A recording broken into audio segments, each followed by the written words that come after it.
ओम नमो भगवते वासुदेवाय। ओम नमो भगवते वासुदेवाय।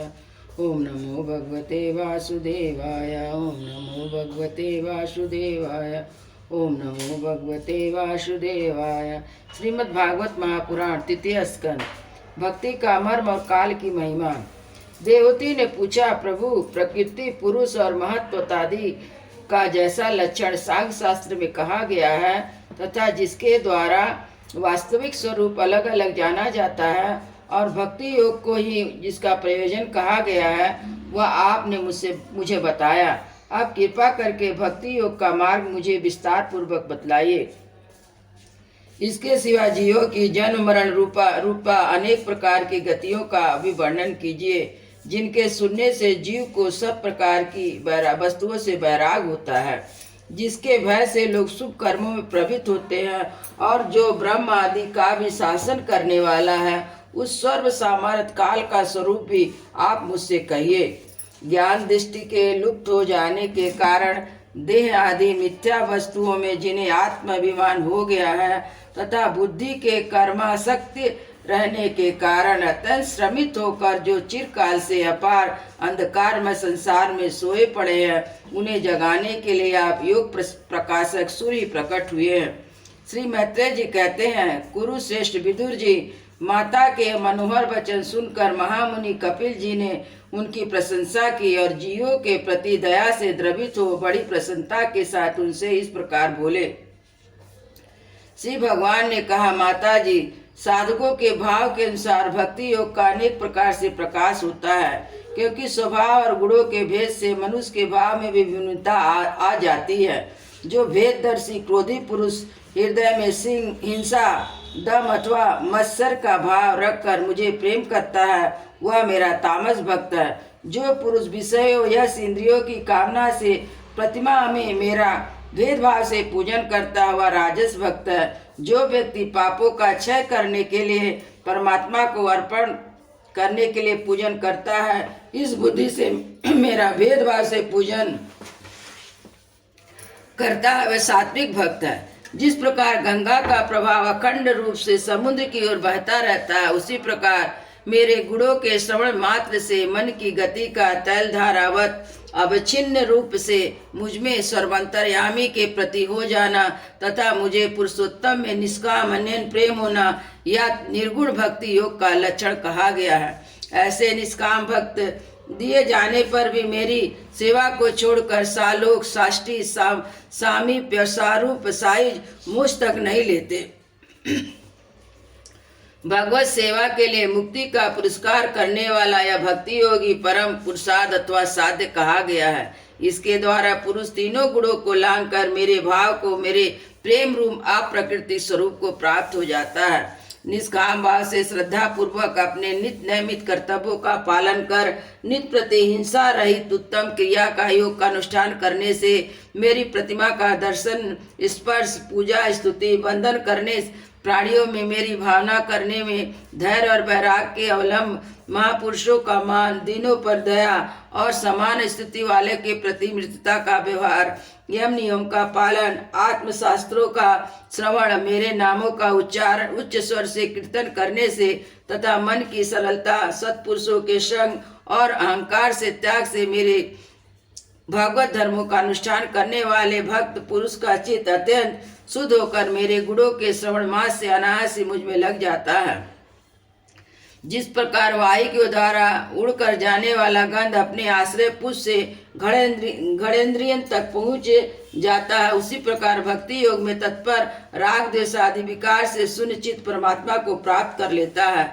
मैं आत्मा रूप से सदा सभी जीवों में स्थित हूँ, इसलिए जो लोग मुझे सर्वभूत स्थित परमात्मा का अनादर करके केवल प्रतिमा ही मेरी पूजा करते हैं, उनकी वह पूजा स्वांग मात्र है। मैं सबका आत्मा परमेश्वर सभी भूतों में स्थित हूँ। ऐसी दशा में जो मोहवश मेरी उपेक्षा करके केवल प्रतिमा के पूजन में ही लगा रहता है, वह तो मानो भस्म में ही हवन करता है।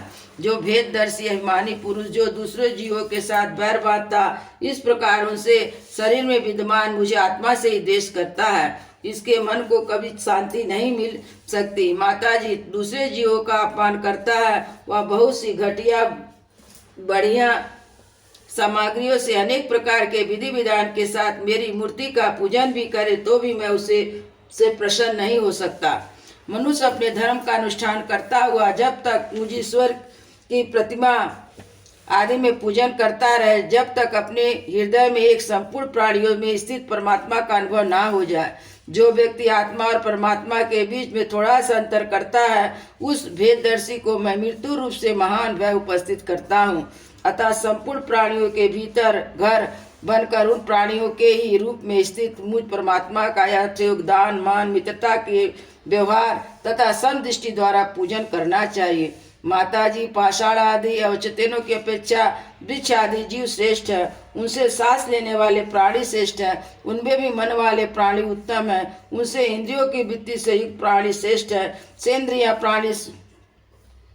प्राणियों में भी केवल स्पर्श का अनुभव करने वाले की अपेक्षा रस का ग्रहण करने वाले मत्स्य आदि उत्कृष्ट है, तथा सर्वताओं की अपेक्षा गंध का अनुभव करने वाले भ्रमर आदि गंध का ग्रहण करने वाले भी शब्द का ग्रहण करने वाले सर्प आदि श्रेष्ठ है। उनसे भी रूप का अनुभव करने वाले काक आदि उत्तम है। उनकी अपेक्षा जिनके ऊपर नीचे दोनों ही दांत होते हैं वे जीव श्रेष्ठ है। उनमें भी बिना पैर वाले बहुत ही चरण वाले श्रेष्ठ है, और बहुत चरणों वालों से 4 चरण वाले और 4 चरण वाले से 2 चरण वाले मनुष्य श्रेष्ठ है। मनुष्यों में भी 4 वर्ण हो, उनमें ब्राह्मण श्रेष्ठ है।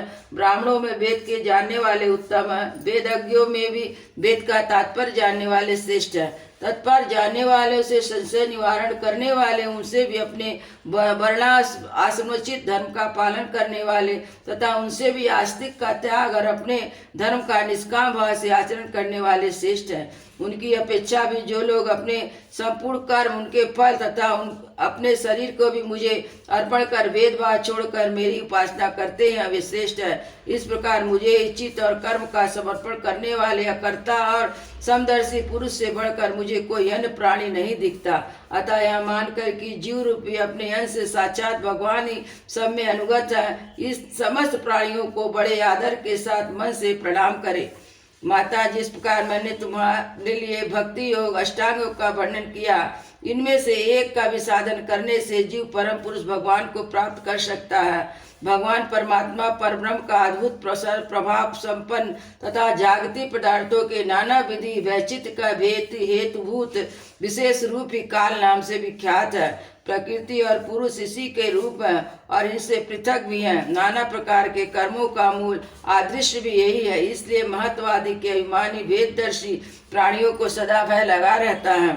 जो सबका आश्रय होने के कारण समस्त प्राणियों में अनुपृष्ट होकर भूतों द्वारा उनका संचार करता है, वह जगत का शासन करने वाले ब्रह्मा आदि भी प्रभु भगवान काल यज्ञों का फल देने वाला विष्णु है। इसको ना तो कोई मित्र है, ना कोई शत्रु, ना कोई सगा संबंधी है। सर्वदा सजग रहता है और अपने स्वरूप भू श्री भगवान को भूलकर मोह रूपी प्रमाद में पड़े हुए प्राणियों पर आक्रमण करके उनका संहार करता है। इसी भय से वायु चलती है, इसके भय से सूर्य तपता है, इसी के भय से वर्षा होती है और इसी के भय से तारे चमकते हैं। इसी से भयभीत होकर औषधियों के सहित लताएं और सारी लताएं समय समय पर फल फूल धारण करती हैं। इसी के डर से नदियां बहती है, समुद्र अपनी मर्यादा से बाहर नहीं आता। इसी के भय से अग्नि प्रज्वलित होती है और पर्वत के सहित पृथ्वी जल में नहीं डूबती। इसी से शासन का आकाश जीवित प्राणियों को श्वास प्रश्वास के लिए अवकाश देता है। महत्व अहंकार रूप शरीर का सात आवरण शुद्ध ब्रह्मांड के रूप में विस्तार करता है। इस काल के विभय से सत्वादिक गुणों के नियामक विष्णु आदि देवगण, जिनके अधीन यह सारा चराचर जगत है, अपने जगत रचना आदि कर्मों के क्रम से तत्पर रहते हैं। यह अविनाशी काल स्वयं अनादि किंतु दूसरों का आदि करता है तथा स्वयं अनंत होकर भी दूसरों का अंत करने वाला है। यह पिता से पुत्र की उत्पत्ति कराता हुआ सारे जगत की रचना करता है। अपने संहार शक्ति मृत्यु के द्वारा यमराज को भी मरवा कर इसका अंत कर देता है। वृंदावन बिहारी लाल की जय, जय श्री राम लला की जय, गुरु महाराज की।